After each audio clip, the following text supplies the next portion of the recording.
finally, most awaited moment has come for us to hear out our esteemed guest, Dr. Vardhan, Honorable Member of Lok Sabha and former Union Minister. I would humbly like to request you, sir, to please address the gathering. Dear Dr. Lalitavir Srivastav ji, Director Asian Education Group, Shri Saurabh Sharma ji, Director Asian Education Group, Dr. Maruf Ahmed Mir Saab, Dean of the Asian School of Business, Shri Gurdeep Singh Raina ji, Director of the Asian Education Group, Madam Purnima Singh ji, Head Academics, other distinguished faculty members present here, and my dear students. First of all, let me congratulate all of you for being part of a very prestigious institution now, and I'm sure you are going to start a very long, successful journey, and you are going to bring laurels not only for the institution but for your family and your friends and everybody.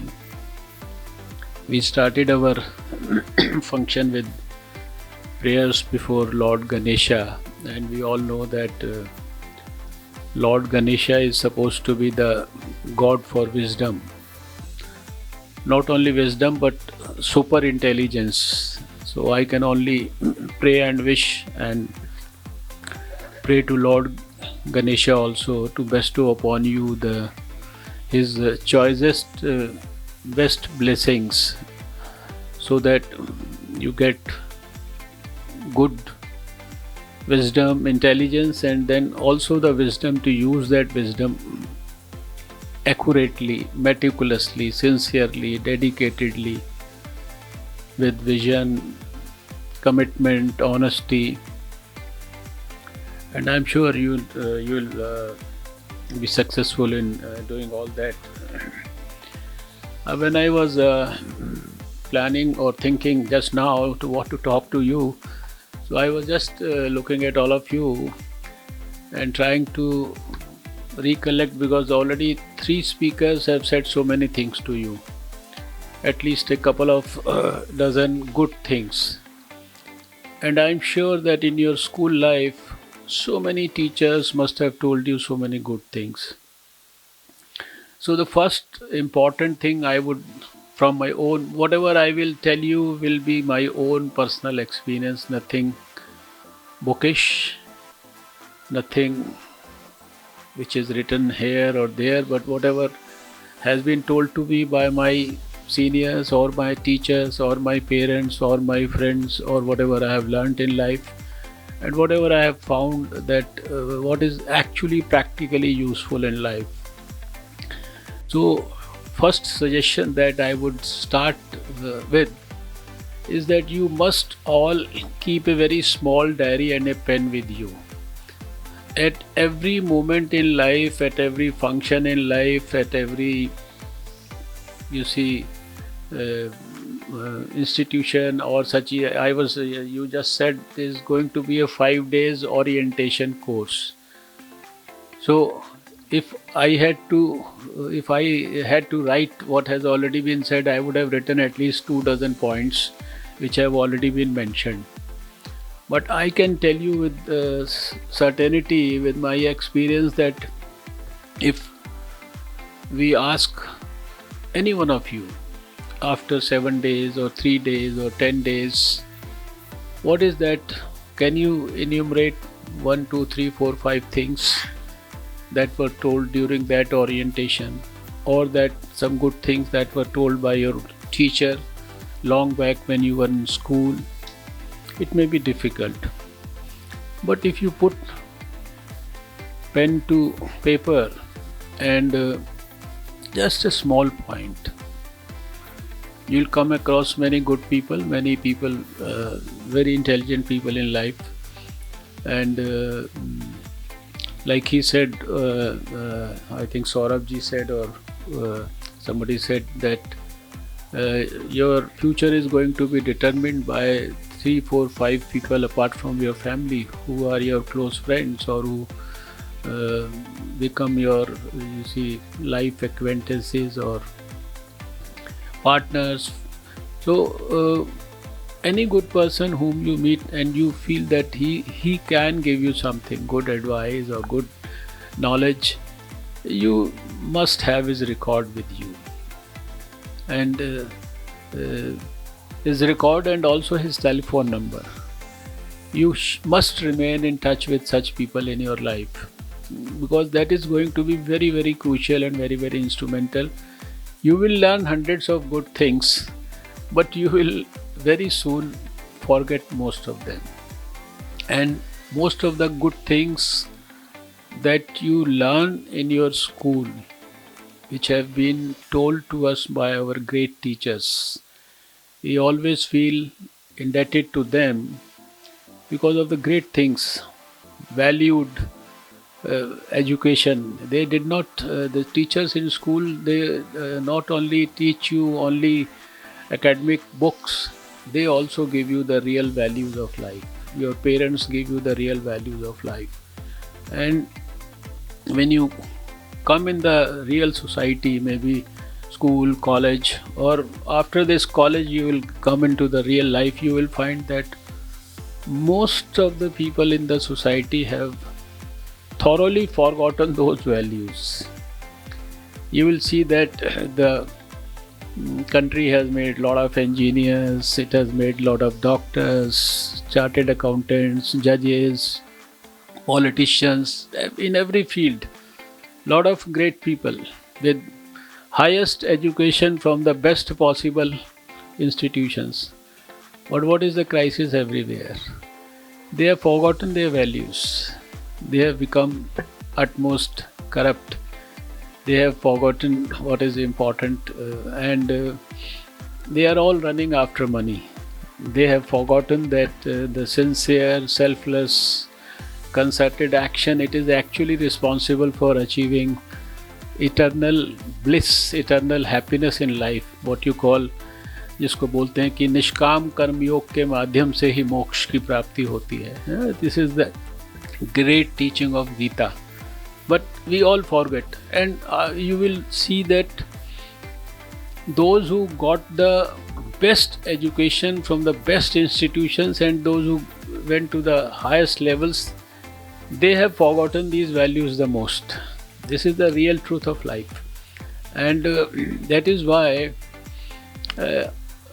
for you who are budding future of this country, budding future entrepreneurs, maybe you are, this is a orientation course for BBAs, etc. So you are going to become maybe administrators, management experts and all, or if it was a science course, it will become some scientists or doctors or other field. So you are the future of the country, and it is very essential that whatever we have achieved till now, we may have achieved many, many big things, but we somehow unfortunately find that on the values front we have also lost a lot, and this is, I think, the real challenge. And when I try to recall my childhood, so my mother used to tell me that Beta, it is a privilege for you to be born in a country like India, right? And then she will describe the greatness of India, its great past, so many great people, so many great things, and why and how we were like on the top of the world in all. You see, we enjoyed glory in all fields, whether it was science, it was mathematics, it was anything you think of. And she would give example, and then she would tell me that it's a privilege you were born in India, and it's again a privilege to be born like a human being, because you could be born like anything else also, but it's a privilege because there are so many forms of living beings. It's not only the human being. But simultaneously she would underline and emphasize that being born like a human being in a country like India, no doubt it is a privilege, you have enjoyed this privilege, but actually the challenge before you the whole of your life would be that you try to become a human being.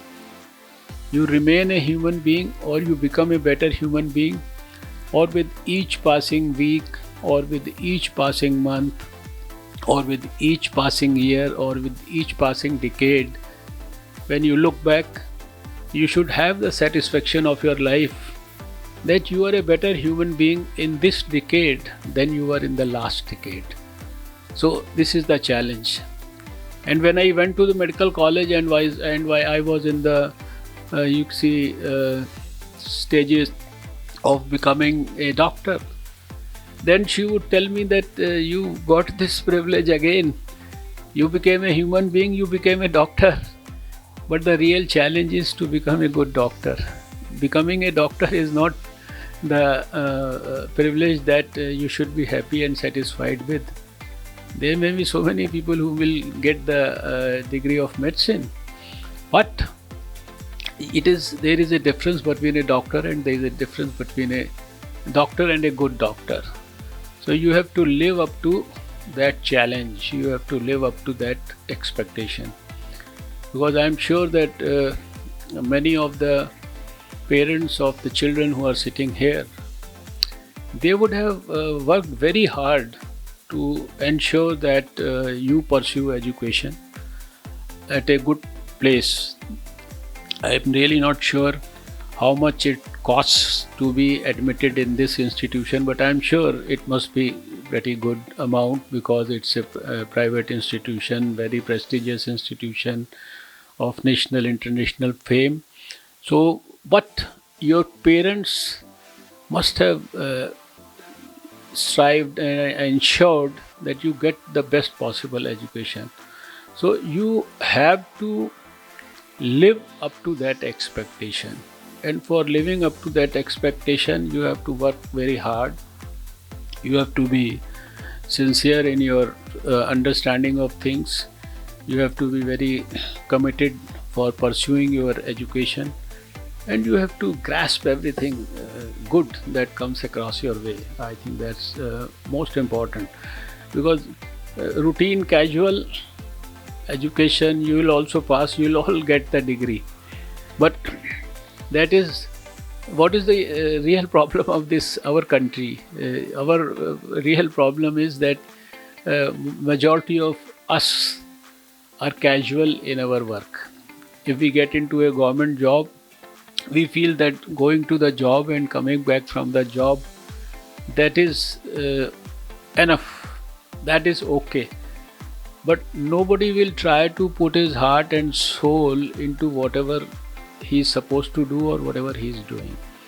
So I understand that putting your heart and soul into whatever small thing or big thing you are trying to do, that is of utmost importance. That is what I would suggest that you should, if at all you are not very meticulous in your work, you must do all your actions, you must implement all your actions with meticulous precision. That is most important for life. If you don't have precision in your work, if you are casual in your work, nothing will succeed. You will become like a casual person, you will be a mediocre in life, you will be an average person in life. But if you really want to achieve great heights, then only difference between good and bad or excellent or good, it is only a hairline difference. Those who are excellent, they do their work very methodically, they do it very sincerely, they are meticulous, they think twice before what they are doing, and they also keep monitoring their work. They also do a sort of a self-auditing of their work, and I think that's also very important. I'm sure all of you remember that mm, there were a couple of things which were told to us in school, like uh, if wealth is lost, nothing is lost. If health is lost, something is lost. But if character is lost, everything is lost. But today, what has happened? People have forgotten what was told to us in class 2, class 3, class 4 only. All of this was told if you have studied in a public school. I think even the corporation school also teaches that in a different way. Though it was told to us in primary classes. But today, what is important, what people have become is they think that wealth is most important. So the wealthiest persons who have the maximum big cars, big houses, big bungalows, they are considered the top people in the society. And because of that, because of earning, running after money, they have forgotten their health issues. They don't bother about their health, or their health gets automatically destroyed. And when they will have the chance to enjoy their wealth, their health has already ensured that they are in the hospital, or they pop off quite early. And they do it all at the cost of character, compromising the values in character. So we must never forget that values are very important. When I was leaving my school, I went to one of my very favorite teachers. I would say he was such a great teacher that this word lost him recently. I would say like that. It's not that we lost him, but he lost him. English, Sanskrit and Hindi, he was the top extreme of 3 languages all in one. While leaving, before leaving school, I went to him. I said, "Sir, what do you think is the most important thing for anybody in life? Please tell me that." So, because he was my favorite teacher, I was leaving school. I thought, let me take one small lesson from him. So he was I said he was on top of English and Sanskrit and everything. So he just he was very fond of very long sentences and all. So he just uttered a long sentence, which if you try to recall, this in some form has been told to you so many times in your school. And he said, honesty is the only ladder which can help a man climb the heightened height of ecstatic pleasure from the lowest pitch of abject fortune. So it was a very long say. I said, "Sir, it's very difficult. It may not be possible to remember this. So please write it on my diary." So he wrote this on my diary. And this was written on my diary 51 years back. 51 years back. What does that mean? कि खराब से खराब किस्मत लेकर भी अगर तुम पैदा हो और सफलता की चरम सीमा तक तुमको पहुंचना है, तो उसके लिए जो एक रास्ता हो सकता है, एक सीढ़ी हो सकती है या है, वो है ईमानदारी. अभी कोई ऐसी चीज़ तो उन्होंने नहीं बताई थी. Honesty is the best policy. ये तो हमको बचपन से बताया जाता है ना, स्कूल के अंदर सब जगह बताया जाता है. But I can very safely say with lot of confidence and lot of conviction now after 51 years that this is really the eternal truth. Normally you will come across majority of the people who would say it's a foolish idea, and whosoever has told you is the most stupid person, and he must have been a failure in his life. You can't do anything, at least in this country, with honesty. But I tell you that the values and things like honesty, they are of utmost importance. And I have experienced that there are a few things which are like whose power is unbeatable, absolutely unbeatable, thoroughly unbeatable, and out of them, the most important is honesty. So when you say honesty, it doesn't mean honesty only in terms of financial thing. Honesty is, you see, if you are sitting here and if you are thinking about your girlfriend in school here and not concentrating, this is also not the real honest approach to life. When I said you have to put your heart and soul into, so that is like working honestly. So honesty in a broad way, but and that you can all put your own definition into that. Then truthfulness. Sometimes it pains to speak the truth, but in the long run, truth always helps. The power of truth, it will always prevail. हमारे यहाँ बोलते हैं ना, हमारे यहाँ तो राजा हरिश्चंद्र की बात होती है, हमारे यहाँ सत्यमेव जयते होता है. So we must be thoroughly convinced that the power of truth is also unbeatable. Then the third thing that I feel, which is most important and whose power is still unbeatable, that is the power of karma, about which so much has been said in Gita, so much Lord Krishna told Arjuna about this. And when we say karma, it is the selfless karma which is not for you only. It is not your own self that you want to earn more money, so you will work hard, you will do this, you will do that. Not karma which will help others, which will help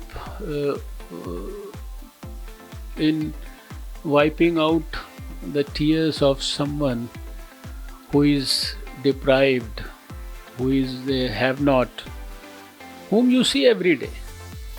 You have come from your home to this place, you have seen so many have-nots, you see suffering humanity everywhere. So karma, that is what Swami Vivekananda ji said. Swami Vivekananda ji said hundreds of things, but two lines, I think that is the crux of everything. He said, they only live who live for others. The rest are more dead than alive. जीवन में केवल वही लोग जीते हैं जो दूसरों के लिए जीते हैं, बाकी सब जीते हुए भी मृतक के समान हैं. आपको जो खुशी, जो सुख दूसरों की मदद करने से मिलेगा, जो कर्म, it is not that you are doing it at the, you do whatever is necessary for you. If you are putting your heart and soul into your studies, this is the karma for yourself. But that karma, that education that you achieve, that can be used both ways. It is a double-edged sword.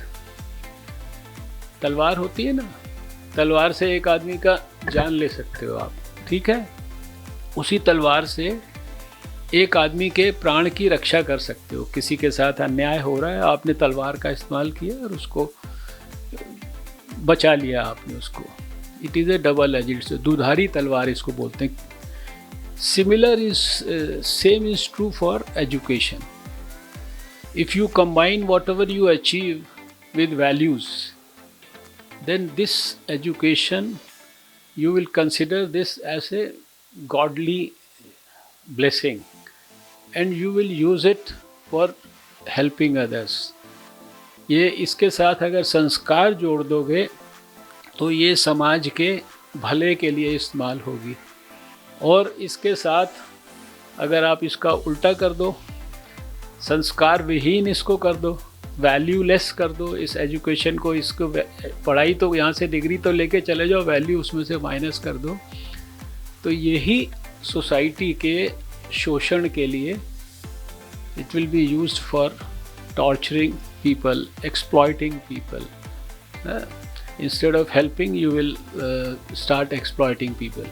तो जैसे आप देखते हो सारे जो पैसे की अंधी दौड़ में लगे वो सोसाइटी को एक्सप्लॉइट कर रहे हैं. They want to earn from all the sides. तो एजुकेशन का जो मतलब है, जो मैंने बोला कर्म जो है, एजुकेशन आप अच्छी प्राप्त कर रहे हो, if you are earning good education, and for that also the karma, selfless karma, dedicated karma, honest karma. तो इसकी जो पावर है इमीडिएट हो सकता है. इमीडिएटली यू मे थिंक कि क्या इससे क्या कुछ मुझे मिलेगा. लॉन्ग रन में you will be the benefactor, you will be the winner. जो कैजुअल ढंग से करेंगे या नहीं करेंगे या इग्नोर करेंगे, उनको कभी इसका फ़ायदा नहीं होगा. इसीलिए जो मैंने बात आपसे कही कि जो वो कर्म जो इंसानियत को मदद करता है, which helps you in becoming a better human being with each passing day, that is, उसकी जो पावर है वो सबसे ज़्यादा सक्सेसफुल है, अनबीटेबल है. Then the fourth thing that I have found in my life is the power of love and compassion. आपको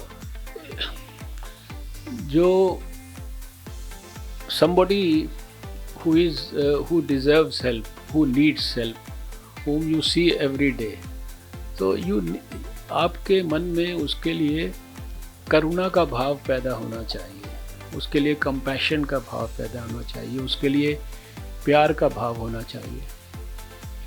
I am not saying this because I should say that. You see, I tell you that I have seen my wife. We had a boy who used to work in our home, and 20 years back I used to see that दिन भर वो काम करता था, and at 10 o'clock in the night my wife will with the same boy, my wife will sit with him for 2 hours and teach him. This I've seen with my own eyes and then I saw that we never told our children to do that, but my daughter, who teaches management in Delhi University, I saw that if you come to my house in the evening, you will find many children playing, and you cannot distinguish amongst those children who is the daughter of Dr. Harshvardhan, who is the daughter of my driver, who is the son of my cook, etc., etc., those who live in the servant quarters. And then every week she will take all of them in her car, take them to the mall, take them to a restaurant, and I have seen her enjoying the most eternal happiness of her life. And this happiness you cannot equate with anything. This is what is love and compassion. You may not earn money, but the blessings that you will get out of this, I think that cannot be compared with anything. So this is the power of, and I have seen so many people with so many examples like this. I just quoted this because this is something which I have seen from the closer, and we have never told our children to be like that. You see that there is a caste-ridden society. The society is divided. Everybody will ask you, what is your caste, which language, which village, which this is a major ailment of the society, one of the major, because nobody thinks is thinking on the plane of being an Indian or being a good human being or somebody who is committed to his country, but thinking on those lines. And you see all those things happening in the society, in politics, everywhere. So if you appreciate this problem, and if you are a right thinking person, see, I tell you, I like you all When I was in class 9th, I happened to, it was mentioned about books here. That was a very good suggestion that has been given by Mr. Saurabh. I think I used to read books, and I was very fond of books. I will not talk about which books, fortunately I got associated with RSS in class 9th. I am not propagating RSS here, don't think like that, but I feel that it was a privilege that I got associated with that. And by the time I was in class 11th, I developed this sort of hatred against this caste-ridden society. And when I was writing my name on the form that we are supposed to fill on in class 11th, I removed my surname. So if I ask any one of you, what is the surname of Dr. Harshvardhan? Or if you go around in Noida, or if you go around in Delhi and ask anybody, or if you ask any of these four people, what is the surname of Dr. Harshvardhan? I am sure, unless they are very, very politically oriented or motivated or things like that, they only will know then. But not even one person in this auditorium may be able to tell what is the surname of Dr. Harshvardhan. And I shed it off in 1971 because I had developed that awareness in my heart and soul. What is this bloody caste system?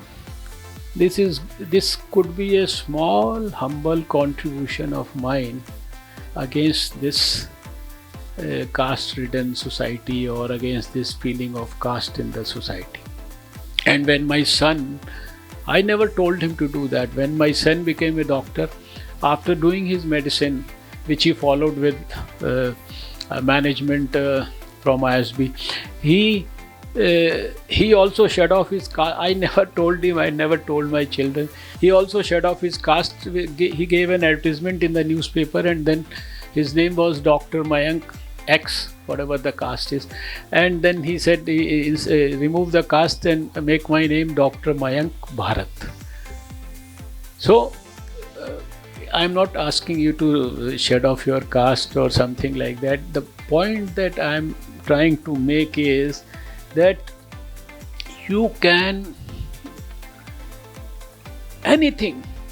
You see, today what is important is innovation, brainstorming, thinking. Any of you, 2, 3, 4 good friends, you can keep brainstorming. Try to discuss about the problems in the society, problems in the country. And once you start discussing, you can pick up any problem. Because without a dream or a target or a aim or a vision for your life has no meaning. I give you my own example again, not giving it because I have the satisfaction of my life for having achieved that. But you see, there's a lot of introduction, lamba introduction उन्होंने दिया. I don't know whether they reminded you about. You see, I started my public life in 1993. I had already completed 10 years of my practicing life as an ENT surgeon. I was at the peak of my professional career, but then my party told me, asked me to contest an election. I most reluctantly contested an election, and then it was 3rd of December 1993. I am giving you this example not because I want to repeat this before you, but I want to sow the seed in each one of you and the confidence in each one of you that anything that you start dreaming about, even if it is seemingly most impossible or the most difficult Herculean task, you can still achieve it. And if there is if the dream is big and if the dream is pious, you get the support of everybody in the society. So I got elected and I became a Minister of Health on 3rd of December 1993. Right? Most of you, I'm sure, were not born at that time. You were all born in this millennium, must be after 2000 or something like that. Huh? And 17 days after that, on 20th of December, I was called to a function in Maulana Azad Medical College. This function is about the old boys of Maulana Azad Medical College, the old doctors who come from all over the country. They collect there. And at that function, I was delivering a speech like this. And then somebody sent me a small slip on the stage. And they said these were a group of pediatricians, doctors who are child specialists belonging to the Indian Academy of Pediatrics. They said, Dr. Harshvardhan, we want to talk to you. So I just wrote yes like this and yes after the function and sent back the slip. And then after the function they caught me there. I said, okay, tell me, what do you want? So no, we are not going to talk to you here. It took me to the other corner of this thing, ground. And there, just below a tree, 4 of them sat with me, said, Dr. Harshvardhan, you are privileged. You have become the Health Minister of Delhi. We have a small request to you. I said, what is it? We have been running with this request before everybody in this country for last 5 years. But everything is falling on deaf ears. No, there are no takers, no listeners for this. Are you aware that India is home to 60% of the polio cases of the whole world? Children who get affected with polio. I said, no, sorry, I don't know that it is 60%. Then they said, are you aware that Delhi is home to 10% of those cases? I said, I am not aware of the statistics, honestly. And then they said, the place from where you got elected in East Delhi as a MLA, that is home to the maximum polio affected children cases of the whole world.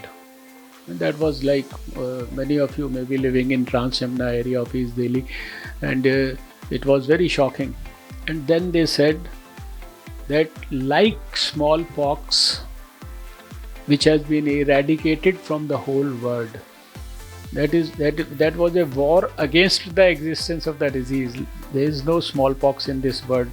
You may not have even heard of smallpox. You are born in this 21st century.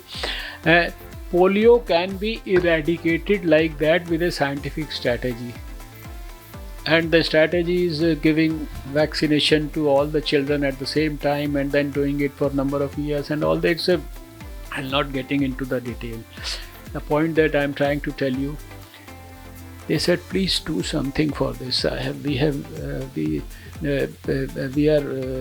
requested every minister. We have gone to everyone. We have gone to the central government. This, that. Everybody feels, how is it possible to bring all the children of the country at the same time to a particular place and give them the vaccination simultaneously, because that was the part of the scientific strategy. I don't want to, because you are all commerce students and maybe doing BBA and all, so I may not get into that. And I went back home, and that day, that night, I was all the time thinking about it. That is what I want you to do. With this, I said I'm sharing only my experience. And I don't remember what was that moment on the night of 20th of December 1993 that a dream was born to do something for these polio affected children, to see that can we do something to remove polio from the face of the earth, from the face of Delhi, from the face of India, if we are home to 60% of the polio affected children of the whole world.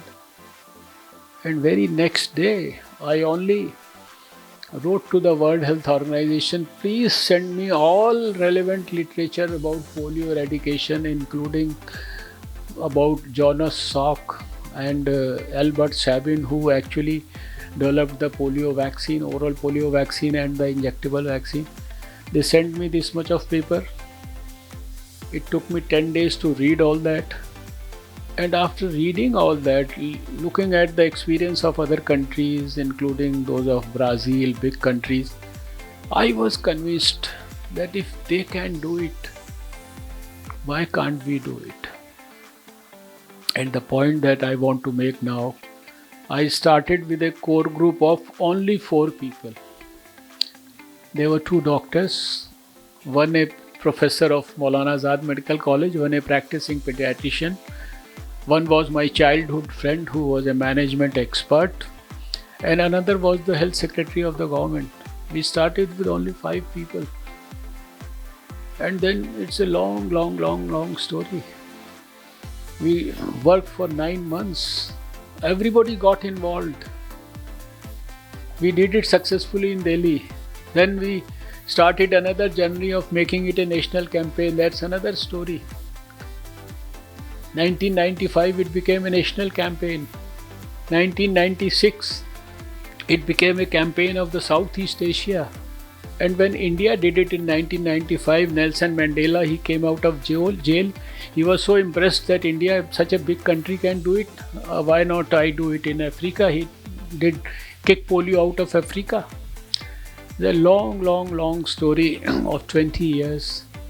Incidentally, as luck would have been for me, we got the eradication of polio certification from WHO in 2014 after 20 years. Right? The last case was seen in January 2011. 3 years, if you don't see a case, you get the eradication. And incidentally, I had become the Union Health Minister at that time. I got that. I started that dream as a minister in Delhi. I got it accomplished during my own, and when we were doing it, I never thought that even in my life I was not sure that as long as I am alive whether I'll be able to see that dream fulfilled or not. But the point that I want to make before finishing, there's hundreds of things I can share, is that you must all have a dream. It could be a small dream, it could be a big dream, but don't start your life without a dream. Have a dream, try to work religiously for that dream, and I'm sure that once you will start religiously working for that, everybody is going to support you. Now you have got this 3 lakh prize. It's about starting with a startup, becoming an entrepreneur one day, and they are giving you 3 lakhs. But if you ask for 3 crores, the government of India under Narendra Modi will give you 3 crores also. But you should have that dream. You should be able to prove to the government that you actually have that dream. All this startup movement, all this stand-up movement, all this is about helping the young minds, helping them grow. And I'm sure that if you will establish a direction and a vision for your life, you will certainly succeed. That is what is all about coming in a good institution. All the people who have spoken to you, they, I'm sure, and all the other faculty members who are going to be teaching you in the next couple of days, they will tell you many good things. See that you imbibe all those qualities. You realize and take the help of all those ideas in the realization of your cherished dream. So this is, I think, I can only wish you good luck, and I had brought one of my all this experience about polio and my vision about health and all. I've written in the book A Tale of Two Drops. I brought one book for Dr. Sandeep Marwaji. I'll present it to the director, and anybody who reads the book will be convinced that even seemingly impossible tasks, if you really dream about them, you can really see them accomplished in your own life. And I want each one of you to become a dreamer.